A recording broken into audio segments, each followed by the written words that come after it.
तर जय श्रीराम मंडळी. एका मोठ्या माणसाने सांगितले की जेव्हा कामाला चित नाही लागतं तेव्हा आपल्या गावाला जाऊन ये. अशाच मोठ्या माणसांचे विचार अंगात घालून दिवाळीच्या सुट्ट्या काढून आम्ही सगळे निघालो व घरी आमच्या गावात. रेल्वे स्टेशनला आल्या आल्या भाऊच्या अंगातला फोटोग्राफर जागृत झाला. मग या जागृत फोटोग्राफरला म्हटलं थोडी कृपा माझ्यावर पण कर. आणि या जागृत फोटोग्राफर शांत झालाच होता तेवढ्यात आमच्यात एक भिकारी प्रकट झाला.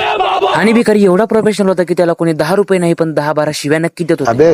शिव्या खाऊन भाऊचं काही पोट नाही भरलं म्हणून आम्ही आलो डायरेक्ट हॉटेलला. जेवण झाल्यानंतर काही आतंकवादी माझ्या दातात लपून बसले होते. लाकडं घेऊन त्यांना बाहेरच काढत होतो तेवढ्यात मेरी सैंडल ने दिया मुझको बड़ा धोखा. मेरा साथ बीच रास्ते में छोड़ के. लेकिन कोई बात नहीं क्योंकि फिर अपने मोहल्ले में ऐश्वर्य आई.